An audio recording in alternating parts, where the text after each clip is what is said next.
자, 여러분. 오늘은 신명기 16장부터 34장까지 아주 흥미진진한 이야기를 풀어볼까 합니다. 성경 좀 읽어봤다 하는 분들도 신명기 모두 집중.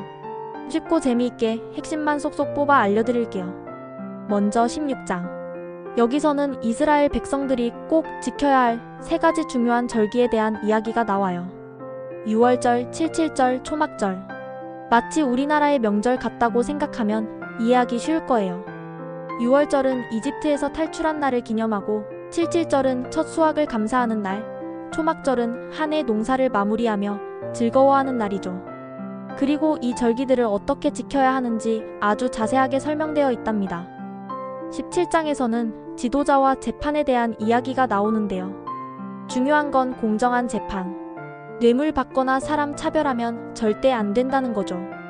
왕은 또 어떤 사람을 세워야 하는지, 왕은 뭘 조심해야 하는지 등등 리더의 자리에 있는 사람들이 꼭 알아야 할 내용들이 담겨 있습니다.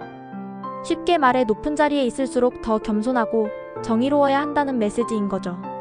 18장에서는 제사장과 레위인 그리고 미래의 선지자에 대한 규례가 나와요. 특히 모세와 같은 선지자가 나타날 거라는 예언이 나오는데, 이 예언은 훗날 예수 그리스도를 예표하는 것으로 해석되기도 합니다. 흥미롭죠? 19장과 20장에서는 도피성과 전쟁에 대한 이야기가 등장합니다. 실수로 사람을 죽인 경우 복수자로부터 보호받을 수 있는 도피성을 마련해야 한다는 내용과 전쟁에 나가기 전에 어떤 사람들을 돌려보내야 하는지 등 전쟁의 규칙에 대한 내용이 나오죠. 전쟁도 아무나 막 할 수 있는 게 아니라는 겁니다.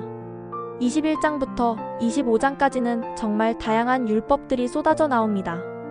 피살된 시체를 발견했을 때 어떻게 해야 하는지, 장자 상속은 어떻게 해야 하는지, 심지어 불효자는 어떻게 처벌해야 하는지 별의별 율법들이 다 있어요. 이 율법들을 통해 우리는 당시 이스라엘 사회가 어떤 모습이었는지 엿볼 수 있습니다. 26장에서는 첫 열매와 11조에 대한 이야기가 나오는데요. 첫 수확한 것을 하나님께 드리고 3년마다 11조를 가난한 사람들에게 나눠주라는 내용입니다. 나눔과 감사의 정신을 강조하는 부분이라고 할 수 있죠. 27장과 28장은 축복과 저주에 대한 이야기로 가득합니다.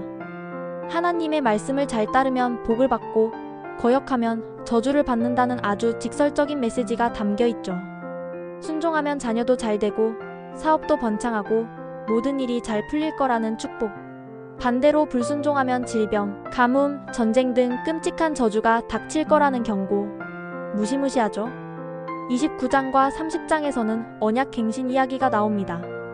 이스라엘 백성들이 다시 한번 하나님과의 약속을 다짐하고 하나님의 계명을 지키기로 맹세하는 거죠. 하나님께서는 마음의 할례를 베푸셔서 백성들이 하나님을 사랑하게 하실 거라고 약속하십니다. 31장에서는 모세가 여호수아를 후계자로 임명하고 율법책을 언약궤 곁에 두라는 유언을 남깁니다. 모세는 백성들에게 노래를 가르쳐서 증거로 삼게 하죠. 이제 곧 자신의 시대가 저물고 새로운 시대가 열릴 것을 알고 있었던 겁니다. 32장은 모세의 노래입니다. 이 노래를 통해 하나님의 신실하심과 이스라엘의 배은망덕함을 노래하는데요.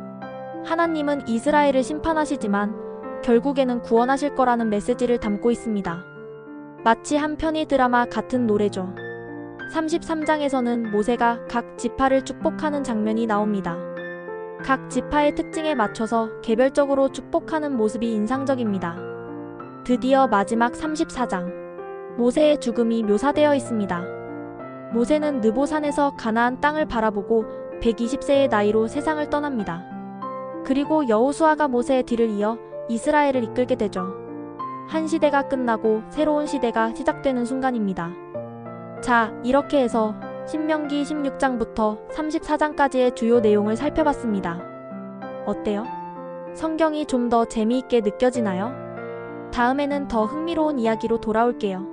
지금까지 시청해주셔서 감사합니다.